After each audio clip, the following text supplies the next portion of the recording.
কীর্তন শুনলে কি হয়, কীর্তন গাইলে কি হয়, যারা ভগবানকে মনে প্রাণে সেবা পূজা করে তাদেরও কি দুর্গতি হয়, আর ভগবানকে যারা ভালোবাসে না, শুধু খায় দায় ঘুমায় আর টিভি সিরিয়াল দেখে, ওদের যে কি দুর্গতি হবে আজকের আমার লীলার মধ্যে প্রকাশ পাবে। তো চলে মায়েরা একটু শান্তভাবে আস্বাদন করবেন কেমন। আর কীর্তনের শেষে আমার দুটো প্রশ্নের উত্তর চাই, উত্তর নিয়ে তবে আমি বাড়িতে যাব কেমন, সেইভাবে শুনবেন, একটু শান্ত হয়ে ঠান্ডা হয়ে শুনবেন কেমন। আর বাচ্চাগুলো যারা এনেছেন একটু ঠান্ডা করে বসান। হরি বল। দেবর্ষি নারদ, আস্তে আস্তে, কথা নয় কথা নয়। দেবর্ষি নারদ মনে মনে চিন্তা করলেন, অনেকদিন মরতে যাই নাই বাবা, আজকের একটু মরতে যাব। আচ্ছা মায়েরা, মর্তধাম কোনটা বলেন তো?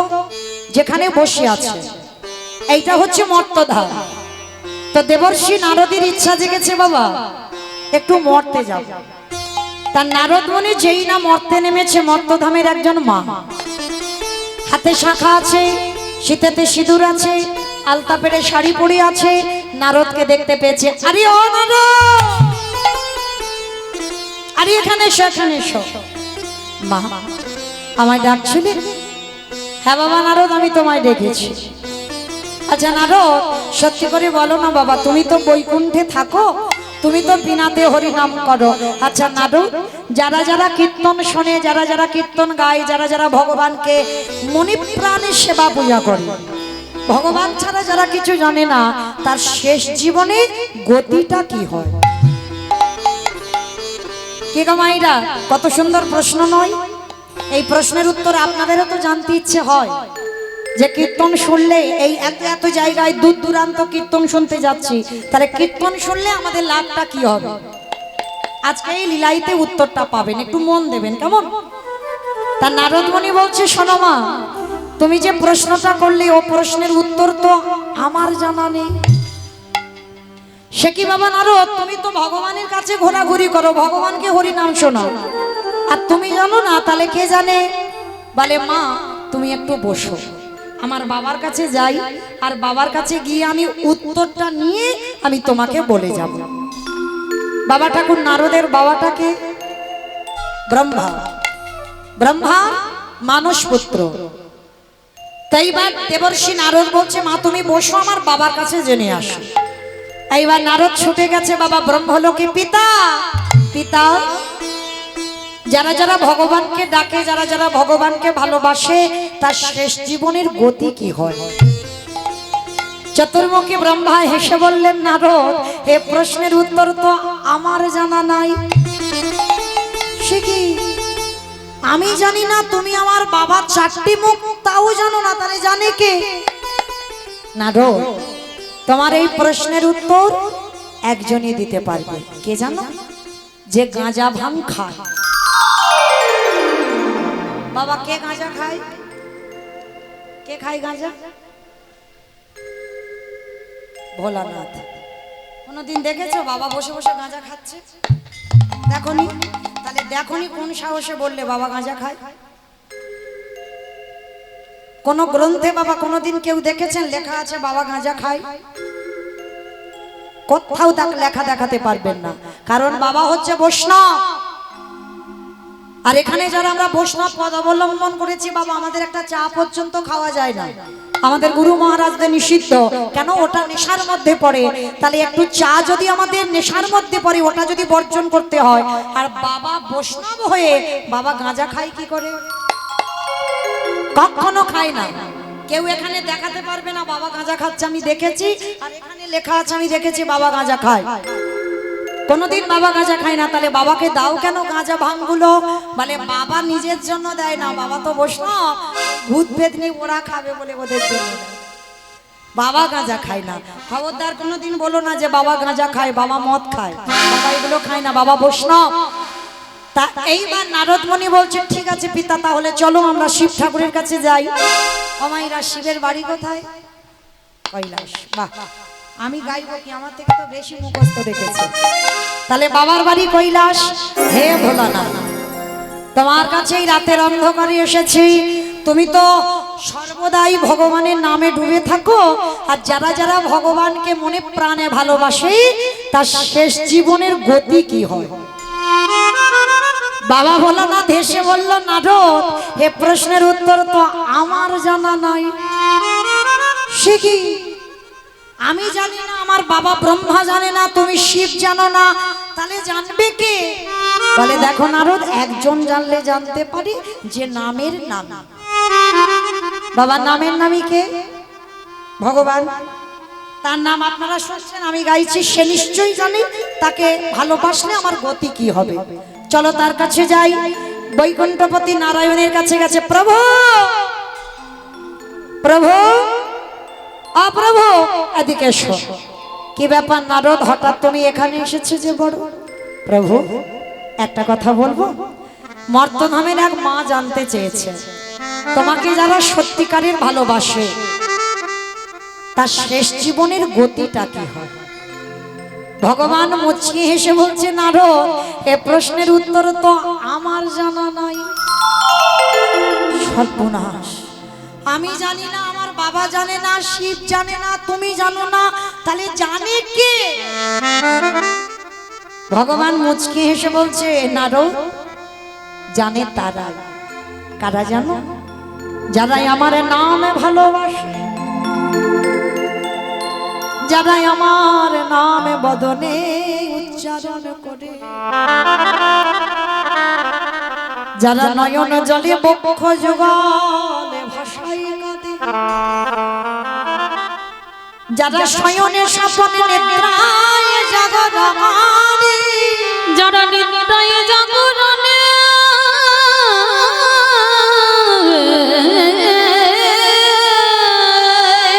যারা কৃষ্ণ ছাড়া আরে জানে না। চলে যাও নারদ তাদের কাছে, আর গেলেই তুমি উত্তরটা পেয়ে যাবে। ওটা গো, তা সেরকম ভক্ত কোথায়? তুমি যে ভক্তের নমুনা দিচ্ছ, অনেক ভক্ত তো কৃষ্ণ বলে কাঁদে। কি বাবা, আপনারা ভক্ত নন? আমরা ভক্ত নই? আমরা সবাই তো ভক্ত। তাহলে এখানে একজন ভক্ত বলতে পারবেন ভগবানকে ভালোবাসলে আমার গতিটা কি হবে? একজন ভক্ত বলতে পারবেন না। আর ওই প্রশ্নটা মর্তধামের মা করেছে নারদের কাছে, আর সেই নারদ উত্তরটা খুঁজতে খুঁজতে ব্রহ্মার কাছে গেল, দিতে পারলো না। শিবের কাছে গেল, দিতে পারলো না। নারায়ণের কাছে গেল, দিতে পারলো না। তাহলে দেবে কে? মর্তের মাটিতে ভক্তরা। নারদ বলছে, ঠাকুর, মর্ত ওরা তো জগতে শুধু খেতে যায় আর ঘুমাতে যায়, মর্তে ভক্ত আছে? বলে আছে নারদ, আছে। তুমি জানো না, ওরা খাগ ঘুমাগ আর সারাদিন কর্ম করুক, ওদের মধ্যে এমন এমন ভক্ত আছে যাদের চরিত্র শ্রবণ করলে তোমার হৃদয়টা দুলে উঠবে। চলো, আমি ওই মর্তে এক ভক্তের বাড়িতে নিয়ে যাব। ভক্তটা কোথায় আছে? মথুরা জেলার অন্তর্গতে অবন্তীনগর গ্রাম। আর এই অবন্তীনগর গ্রামে ভগবানের গুরুদেব বাস করতেন, যার নাম হলো সন্দীপন মুনি। ভালো করে শুনবেন না, কৃষ্ণের গুরুদেব, কৃষ্ণ, বলরাম, সুদামা, এরা সবাই পড়াশোনা করে সন্দীপনী মুনির পাঠশালায় বড় হয়েছে। আর এই সন্দীপনী মুনিকে আজকের পরীক্ষা করতে যাচ্ছেন কারা? চারজন। নাম মনে রাখবেন, শেষে প্রশ্ন থাকবে। ব্রহ্মা, বিষ্ণু, মহেশ্বর আর দেবর্ষি নারদ, চারজনে বৈষ্ণব রূপ ধারণ করেছেন। আর বৈষ্ণব রূপ ধারণ করে এই সন্দীপনী মুনিকে পরীক্ষা করতে যাচ্ছে। তবে বাবা, এই সন্দীপনী মুনি কেমন ভক্ত জানেন? আপনাদের মতো নয়, আমাদের মতো নয়, একেবারে উল্টো। উল্টো মানে কিরকম? আপনারা আমরা বাবা ভক্ত কিরকম ভক্ত? সকাল হলো, ঘুম চোখটা খুলে স্নান করে ভগবানের মন্দিরে গিয়ে ভগবানের কাজ করলাম। আবার অনেক অনেক ভক্তরা আছে বাবা, তাদের ঘুম থেকে উঠে বাবা আগে বেড ট্রি দিতে হবে। বেড ট্রি মানে বুঝো তো? মানে চোখটা খুলবে, বিছানায় চা খাবে, তারপরে অন্য কাজ। আবার অনেক অনেক ভক্তরা আছে সব সংসারের কাজ ছেড়ে নেবে, ভগবানকে দুটো নকুল দানা দেবে, বেলা 2টো বাজে। দেখবেন ছোট্ট থালা, ছোট্ট গ্লাস, দেখেছেন বাবা সাইজগুলো কত সুন্দর, মানে একটা বাতাসা দিলে থালা ভর্তি হয়ে যায়। আর এতটুকু সাইজের গ্লাস, যে গ্লাসের জল তুমি জিহবাই দিলে সেই জিহবাটা তোমার ভিজবে না। এগো ভগবান কি খেতে পায় না? তোমার ওইটুকুর আশাই যায়। পারি না ভগবানকে একটু বড় থালায় খেতে দিতে, পারি না একটু ভগবানকে বড় গ্লাসে জল দিতে। একটা শশার টুকরো দিলে বাবা থালা ভর্তি হয়ে যাবে। আস্তে আস্তে ভাই আস্তে। আজকের খেতে দেবে, সেই খাবারটা কালকে সকালবেলা তুলবে। আর এটা ভালোবাসা নয় মা। ভালো করে নিজেরা অনুভব করবেন। তোমার ছেলে জন্মেই তোমায় মা বলে না, তাকে বলি পড়াতে হয়। খোকা একবার মা বল, একবার বাবা বল, একবার দাদা বল, বলি পড়াতে হয়। তবেই কিন্তু সেই ছেলে একদিন মা বলে ওঠে, একদিন বাবা বলে, একদিন দাদা বলে। তাহলে ভগবানের মন্দিরে গিয়ে কোনোদিন ভগবানকে বলি পড়িয়েছ? কোনোদিন ভগবানকে বলেছ কি রে এরকম কাঠ খড় পাথর পিতল হয়ে আছিস, একবার আমায় মা বল, একবার আমায় বাবা বল? এগুলো তো বলতে হবে। তুমি বলবে না ভগবান তোমায় মা বলে কোনোদিন ডাকবে, কিন্তু আমার বিশ্বাস এই রকম প্রতিদিন বলতে বলতে ওই কানটা এমন পেকে যাবে না, একদিন স্বপ্নের ঘরেও বাবা তোমাকে মা বলে ডাকতে সে বাধ্য হবে। ভালোবাসাটা শিখতে হবে, ভালোবাসাটা জানতে হবে। আর তোমার ভালোবাসাটা যদি ঠিক হয়, তুমি ভগবত প্রাপ্তি হবেই হবে। জানো ভগবান তো জাত বিচার করে না।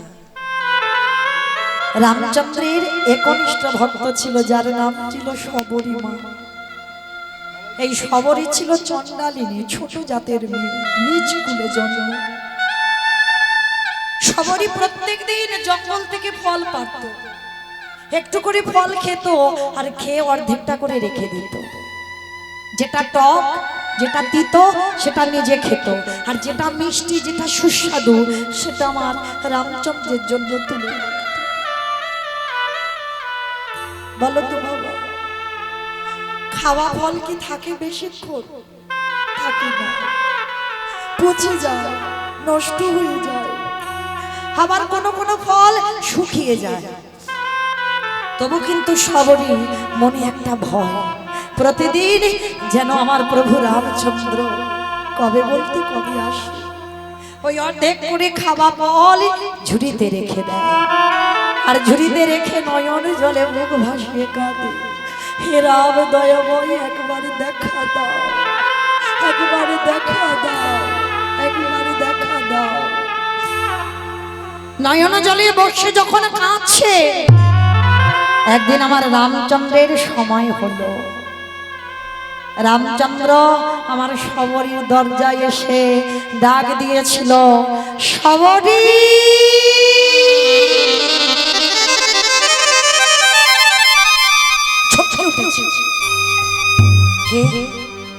কে ডাকলো আমায় শবরী শবরী বলে?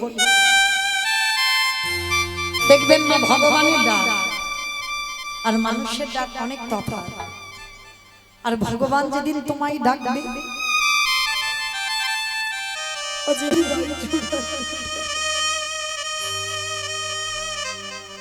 ও ডাক তুমি কাউকে কোনোদিন বলতে পারো।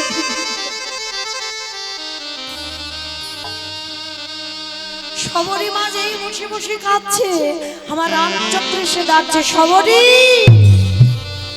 ছুটে এলো দরজা, আর দরজায় এসে দেখলো দুইজন দাঁড়িয়ে আছে।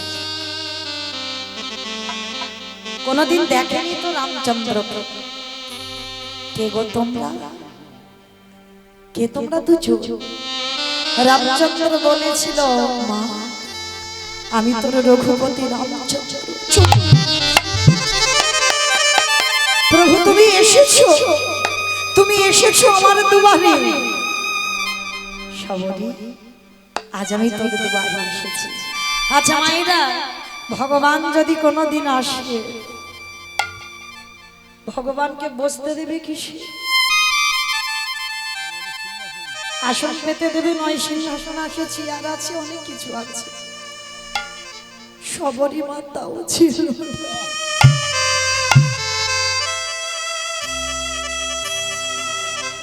বড় দিনহীন কাঙালি। সবরই ছুটে গেল গাছের তলায়, কিছু শুকনো পাতা এনেছে, আর শুকনো পাতা এনে পেতে দিয়েছে। প্রভু বসো বসো, আমার দুয়ারে এসেছে। আচ্ছা বাবা, ভগবান এসেছে মানে পা ধোয়াতে তো হবে। আমাদের ঘরে ঘটি আছে, ঘটিতে করে জল দিয়ে পা ধোয়াবো, কিন্তু সবরই মাতাও তো নেই, তাহলে কি দিয়ে ধোয়াবে? রামচন্দ্র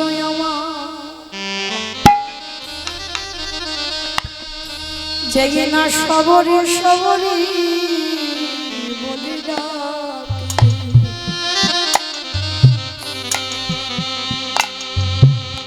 সবরে মায়া মা,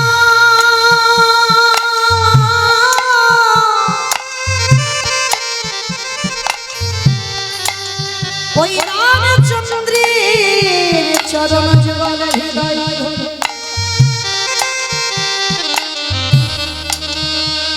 আজ চোখের জলে, আজ চোখের জলে চরণ প্রভু গো।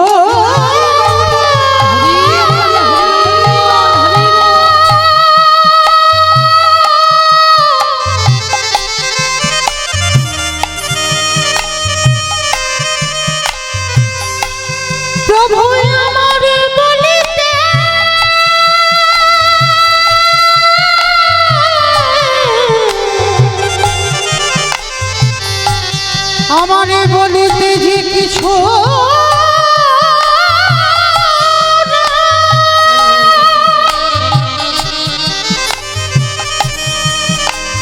একেবারে বলো,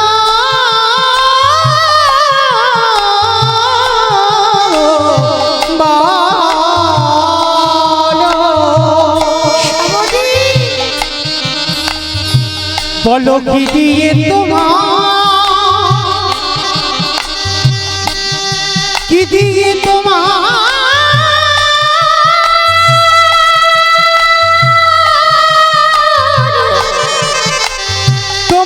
চরণে ধোয়া ধোয়া সখীর জলে রামচন্দ্রের চরণ জল ধৌত করে দিল। রামচন্দ্র উঠে বলল, সবরই কিছু খেতে দিবি মা?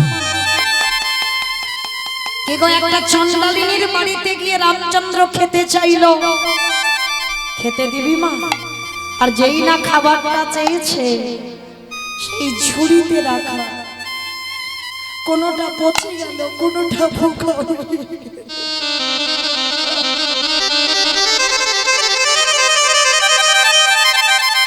কোনোটা শুকিয়ে গেল।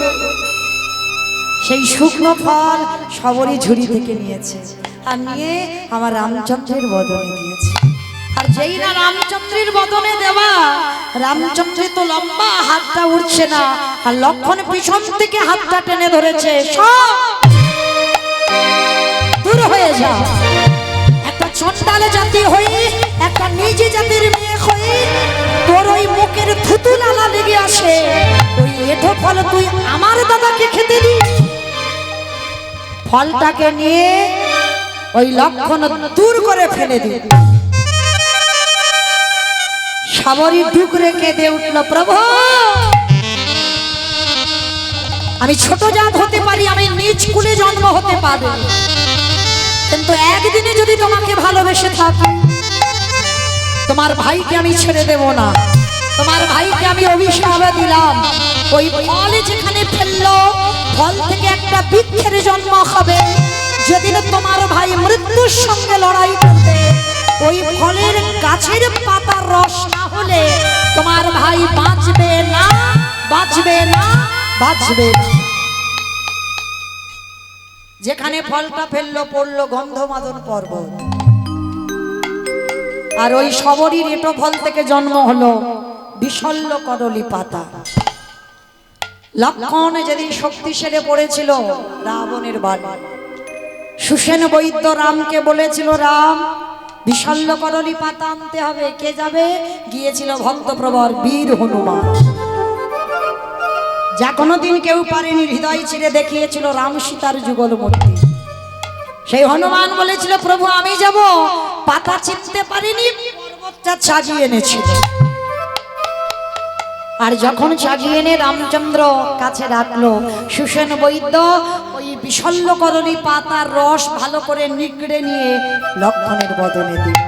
লক্ষণ প্রাণ ফিরে পেয়ে রামচন্দ্রকে প্রশ্ন করেছিল, দাদা আমি জানি তুমি যদি মনে করতে তাহলে তোমার ভাইয়ের প্রাণ ফেরাতে পারতে, কি প্রয়োজন ছিল হনুমান সেই গন্ধমাদন পর্বত আনবে, সেই বিশল্য করলি পাতার রস আমার খেতে হবে? সেদিন রামচন্দ্র বলেছিল, ভাই রে,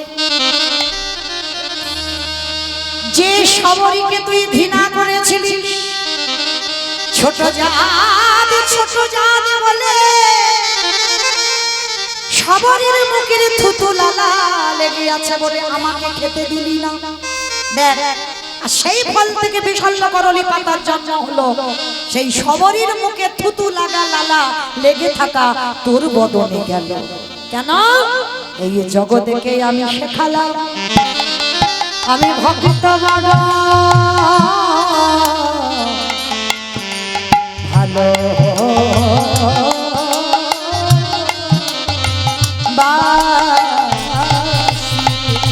তাই তো ভক্তির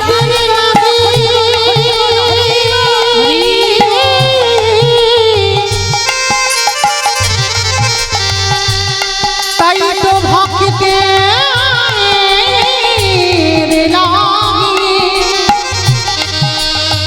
আমি ভক্তের কাছে ছুটে আসে। তাহলে বাবা ঠাকুর ভালোবাসাটা শিখতে হবে, ভগবান জাত বিচার করে না। ঠিক তদ্রূপ আজকে সেই সন্দীপনী মনি তেমনই একজন ভক্ত। কিরকম ভক্ত? প্রতিদিন বাবা ব্রহ্ম মুহূর্তে উঠত। বাবাইরা ব্রহ্ম মুহূর্ত মানে বোঝেন তো?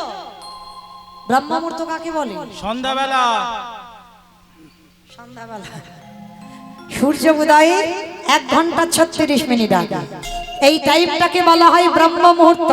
আর এই ব্রহ্ম মুহূর্তে সন্দীপনী মনি যেত যমুনা, স্নান করে ভিজে কাপড়ে দরজায় বসে থাকতো আর বসে বসে কাঁদতো। বলো তো কেন কাঁদে? ভগবানের জন্য না। তাহলে কি নিজের সংসারের অভাবের জন্য না। তাহলে কাঁদে কেন? প্রতিদিন কাঁদতে একটা কারণ, হে দয়াময় আমার দুয়ারে তুমি একটা অতিথি পাঠাও। আগে অতিথি সেবা, তারপরে ভগবান সেবা, তারপরে নিজের সেবা। কি গো মায়েরা, আগে বলো তো দেখি, আগে অতিথি সেবা না আগে ভগবান সেবা? আগে কোন সেবা? অতিথি না ভগবান? অতিথি। জানি সবাই, মানি কজন? কি বাবা, জানি তো সবাই আগে অতিথি, কিন্তু যদি দুপুরবেলা খেতে বসেছে তোমার মতো অন্ন ব্যঞ্জন আছে, মানে ভাত ডালটা আছে, যদি কোনো ভিখারি এসে বলে মা খিদে পেয়েছে দুটো দিবি, অনেক ভক্ত বলে এই যে আমার হাত জোড়া তুমি অন্য বাড়ি দেখো। তবে আপনাদের ঝাড়খণ্ড রানীগঞ্জের এই যে এই আপনাদের রানীশ্বর এলাকায় নয়, আমার এলাকায় হয়, দেখেছি নিজের চোখে। খেতে বসেছে, ভিখারি এসেছে, দূর দূর করে তাড়িয়ে দিয়েছে, চরণ ধরে বলে যায়। দুয়ারে যদি কোনোদিন অতিথি আসে জীবনে বইমুখ করবেন না। যদি নিজের একটা দিন খাওয়া নাও হয়, এই দুপুরবেলা খাবার সময় অনেক জনম স্বীকৃতি থাকলে তবে অতিথি আসে। নিজে না খেয়ে আগে অতিথি আপ্যায়ন করবে। আগে অতিথি সেবা, তারপরে ভগবান সেবা। আগে ভগবান সেবা কোনোদিন নয়। তো সন্দীপনী মনির এটা সংকল্প ছিল, আমি যদি কোনোদিন অতিথি সেবা দিতে না পারি সেদিন আমি নিজে অনাহারে থাকবো। তো প্রতিদিন অতিথি সেবা দেয়, তারপরে ভগবান সেবা দেয়, তারপরে নিজে কিছু প্রসাদ পায়। তো মায়েরা আজকের একটা দিন কেমন দেখেন, সকালবেলা 3 জন বৈষ্ণব সেবা হয়ে গেছে, মনে বড় আনন্দ।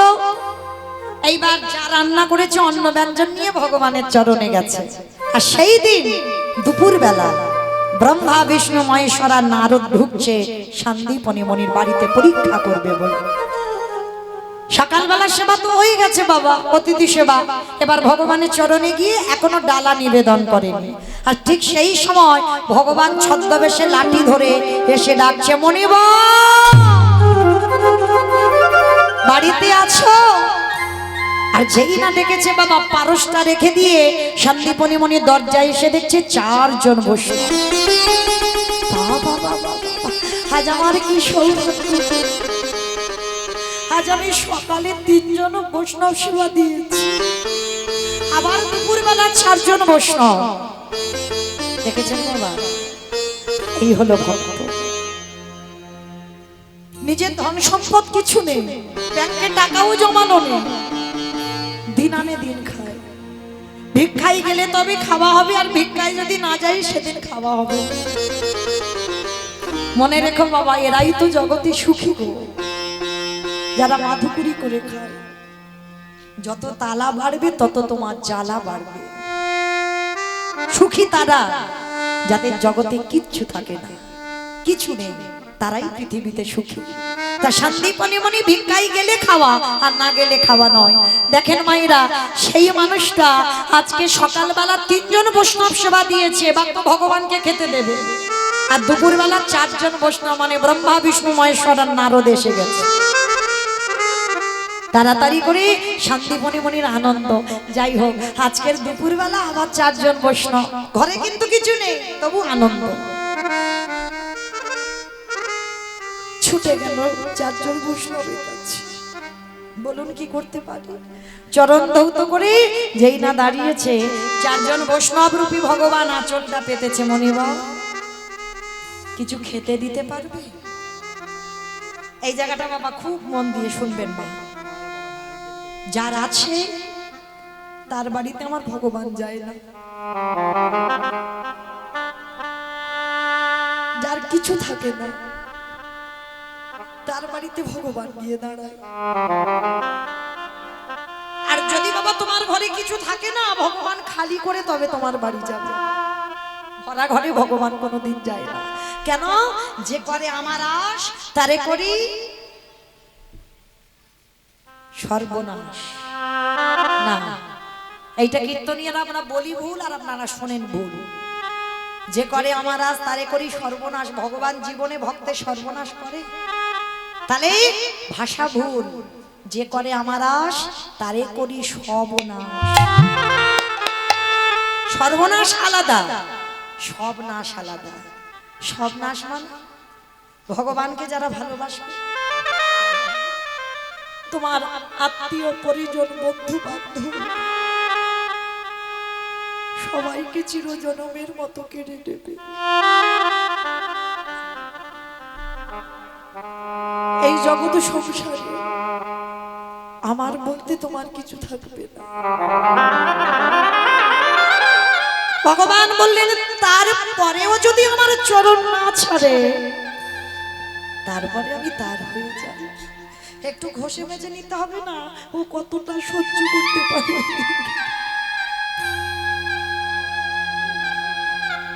ও কত আমায় ভালোবাসে দেখে। মনে রেখো বাবা, যার সংসারে যত দুঃখ, যত কষ্ট, যত অভাব, মনে রাখবে ভগবান তোমার কাছে আছে বলে তোমার এত কষ্ট। আর যার কাছে ভগবান থাকে না, তার জীবনে কোনো কষ্টই থাকে না। আর যত কষ্ট পাবে ভগবান তোমার কাছে থাকবে, যত বিপদে পড়বে ভগবান কাছে আছে বলে তোমার এত বিপদ। সন্দীপনী মনি 4 জন বৈষ্ণবকে বসবার জায়গা দিয়েছে। 4 জন বৈষ্ণবের চরণ ধৌত করে বলছে, বলুন কি প্রসাদ পাবে? আমাদের দুপুরবেলা একটু সেবার ব্যবস্থা করতে পারো? তো সন্দীপনী মনি জানে বাবা, সকালবেলা ভিক্ষা করে হাঁড়িতে চাল ডাল দুটি আছে, আর 4 জন তো মোটামুটি কুলিয়ে যাবে। ছুটে গেল ঘরের মধ্যে, আর ঘরের মধ্যে গিয়ে হাঁড়িটা যেই না খুলেছে বাবা, একটাও চাল তাতে পড়েনি, সব নাশ করে দিয়েছে, কিচ্ছু নেই। এ কি, আমি তো চাল ডাল রেখেছিলাম, গেল কোথায়? সর্বনাশ, তাহলে চারজন বৈষ্ণবকে যে বসালাম, কি প্রসাদ দেব, কি সেবা দেব? আর এই সন্দীপনী মনির একটা 5 বছরের ছেলে আছে, যাকে বাবা আদর করে বটু বলে ডাকতো। ছোট্ট ছেলেটাকে ডাক দিয়েছে, ও বটু, বটু এদিকে আয় তো বাবা দেখি।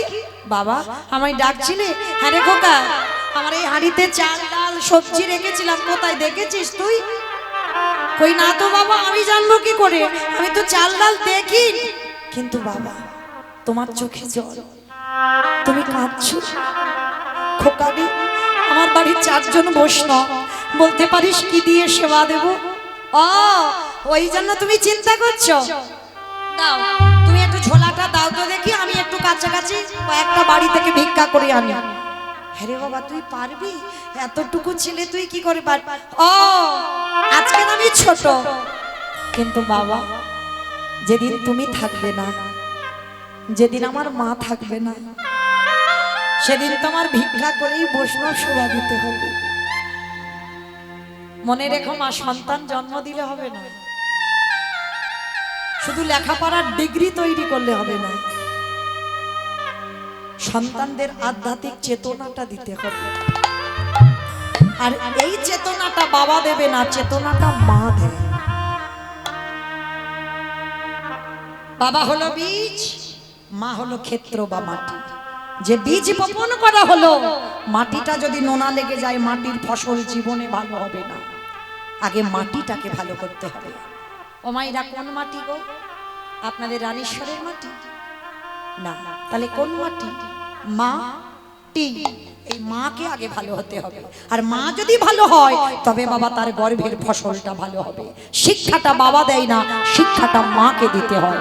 মনে রেখো মা, ছোট্টবেলা থেকে শিক্ষা দেবেন বাচ্চাদের।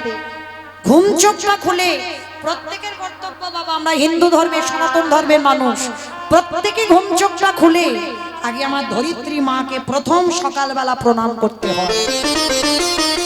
কেন?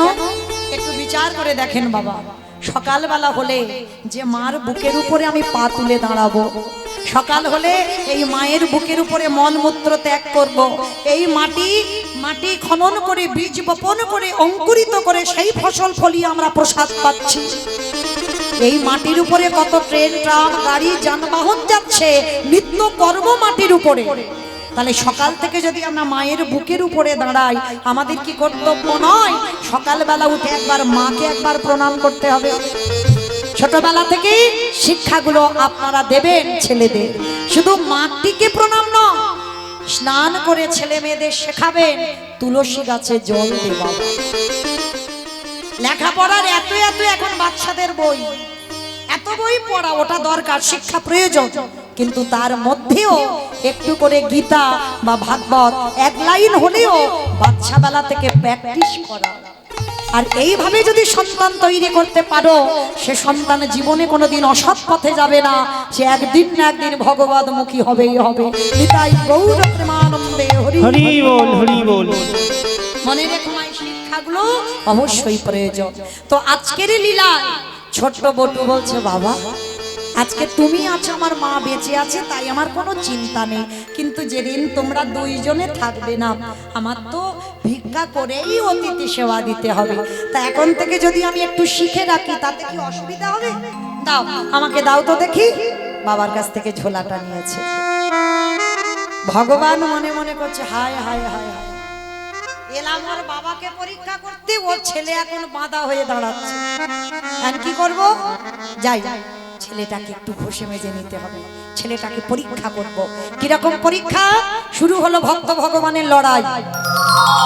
বাবা ভগবান ওদেরই বাড়িতে বসে নিজ দেহ থেকে একটা বটুর মূর্তি তৈরি করেছে, আর বটুর মূর্তি তৈরি করে আসল বটু যাওয়ার আগে ভগবান বটু সেজে গোটা গ্রাম ভিক্ষা করে নিয়ে চলে এসেছে। কিরকম লীলাটা দেখো। আচ্ছা বাবা বলেন তো, একটা ছেলে যদি 5 মিনিট আগে আপনাদের এই গ্রাম থেকে ভিক্ষা করে নিয়ে যায়, আবার যদি 5 মিনিট পরে ওই ছেলেটা ভিক্ষায় যায়, মাগো দেবেন ভিক্ষা? গ্রামের লোকেরা মেরে তাড়া করবে না যে 5 মিনিট আগে ভিক্ষা নিয়ে গেলি আবার এসেছিস? আজকের বটুর জীবনের দুর্দশাটা তেমন হলো। ভগবান ভিক্ষা করে নিয়ে চলে এলো বটুর রূপ ধরে। এইবার আসল বটু যাচ্ছে কৃষ্ণ ছাড়া কে আছে আমার,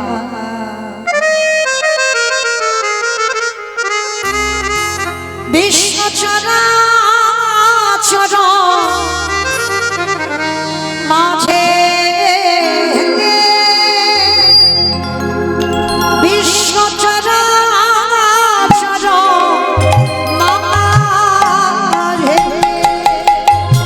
কৃষ্ণ ছাড়া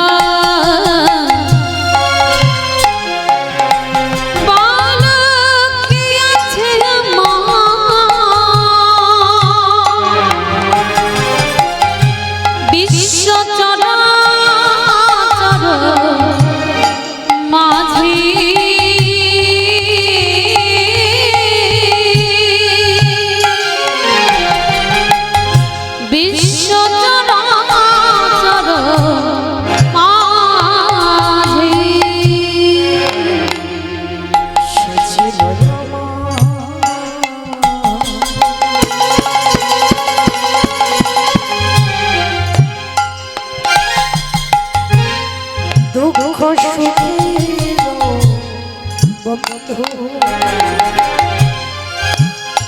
সে হলো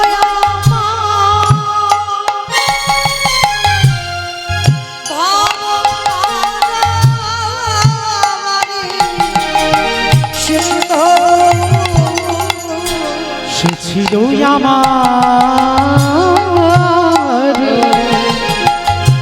দুঃখ সুখের বন্ধু, সে হলো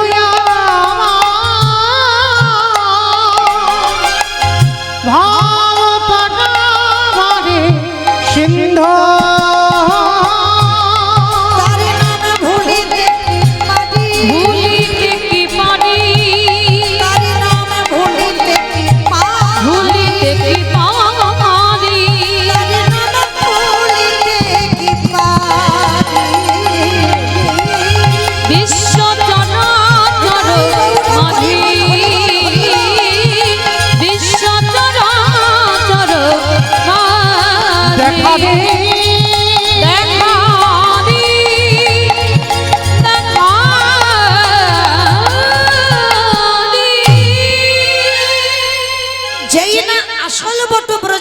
দরজায় গেছে ওর আধা ঘন্টা আগে তো ভগবান ওর রূপ ধরে ভিক্ষা করে নিয়ে চলে গেছে। সমস্ত মায়েরা বলে বলে না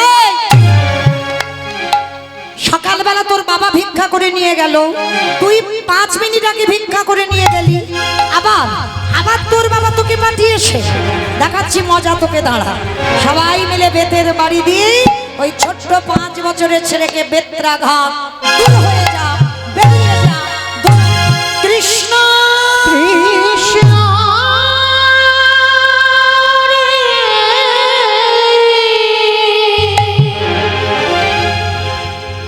এত মারা মেরেছে ছেলেটার অঙ্গ দিয়ে রক্ত ঝরে ঝরে পড়ছে। এই হলো কৃষ্ণ ভক্ত।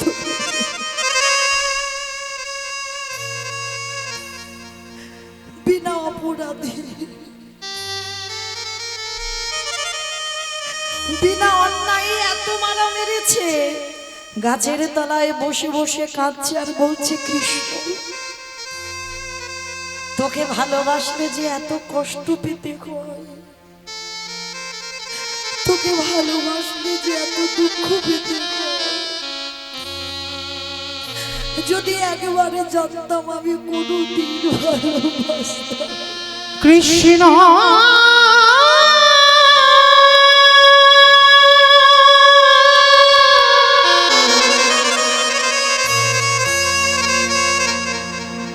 ওরে তুই নাকি ভক্তির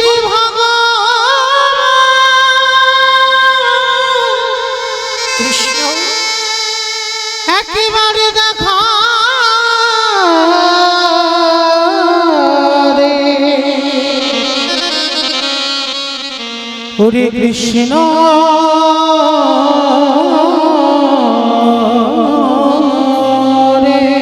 শোনে কৃষ্ণ, এ জীবনে যদি আমি বৈষ্ণব সেবা দিতে না পারি, এ জীবন আমি রাখবো না। এই জীবন আমি যমুনার জলে ত্যাগ করে দেব। যেই না বলেছে যমুনার জলে ত্যাগ করব, ভগবানের ভয় ধরে গেছে। ওদের বাড়িতে তো ছদ্মবেশে আছে ভগবান, বৈষ্ণব সেজে পরীক্ষা করবে বলে। এই রে, ছেলেটা যদি মরে যায়, আমাকে তো কেউ ভগবান বলবে না, তাহলে কি করব? কি করা যায়, কি করা? হ্যাঁ, হয়েছে। ভগবান একটা পাখি রূপ ধরেছে। পাখি রূপ ধরে বটুর কানে কাছে বলে যাচ্ছে, তোকে মথুরায় কেউ ভিক্ষা দেয়নি তো কি হয়েছে, সোজা চলে যা বৃন্দাবন, আর বৃন্দাবন গেলেই তুই চাল ডাল পেয়ে যাবি। ভগবান একটা পাখি রূপ ধরে বলে গেল।